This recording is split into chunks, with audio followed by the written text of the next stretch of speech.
Hello mga lods, Tolits po, magandang araw.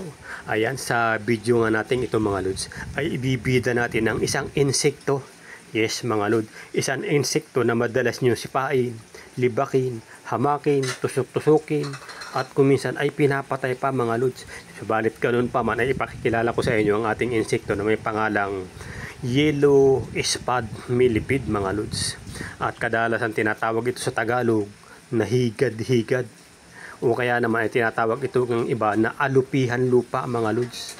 At ang ating insekto na alupihang lupa ay mayroon namang scientific name na tinatawag na Harpapi haydniana. Ayan mga lods ang ating insekto na bida sa ating video ngayon mga lods. Yan. Ganun pa man, ang ating yellow spad millipede mga lods ay mayroong maitim na likod na may mga guhit na dilaw. Yan mga lods, at kapag sila ay nakakaramdam ng kalaban o ng anong pa mang kapahamakan, banta sa kanilang buhay, sila ay namamaluktot at ang kanilang kulay ang kanilang nagiging simpleng sandata, at sila ay naglalabas ng tinatawag na hydrogen cyanide mga lod, at ng amoy na almond na siyang nagiging kanilang panlaban. Yan ang kanilang likod mga lods ay parang masarap haplusin dahil makintab siya, di ba? Tapos medyo may madilaw-dilaw sa kanya mga gilid-gilid yan mga lods.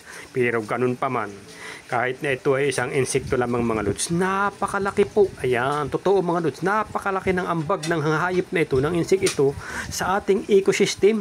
Dahil siya lang mga lods, sila ang kanilang mga grupo ang nagbi-breakdown ng mga tuyong dahon, mga lagdag na puno, mga tuyong gapok na puno, ganun, upang ibalik nila sa lupa ang mga nutrients na nakukuha sa mga ito mga lods. Opo, ang mga yan mga lods ay ang ating mga halaman mga lods ay nagbibinipisyo ang ating ecosystem dahil sa mga organic matter na nadidecay at sa kanila namang ginagawa upang ito ay tuluyang ma-release ang nutrients sa lupa.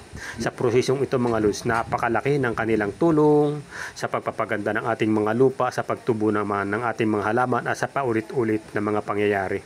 Bagamat ito mga lods ay hindi maituturing na banta sa mga tao, subalit ito ay naglalabas ng tinatawag na hydrogen cyanide na maaari namang maging sanhi ng irritation o hindi magandang pagkaramdam sa ating mga balat, kagaya ng ating mata, sa bibig o di kaya naman ay sa ilong. Yan. Bagamat sa pangkalahatan mga lods ito ay walang direktang epekto sa tao, pero sana naman mga lods lahat ng may buhay ay ating bigyan ng halaga dahil sa anumang kaparaanan sila mga lods ay nag-aambag o may naibibigay na tulong upang gumana ang ating ecosystem ng maayos mga lods. Ayan. Kung nakarating ka nga sa baging ito ng ating video mga lods ay pasupport na lamang sa ating munting channel at nang maabisuhan naman kayo sa susunod pa nating mga video. Ayan, salamat sa panunood.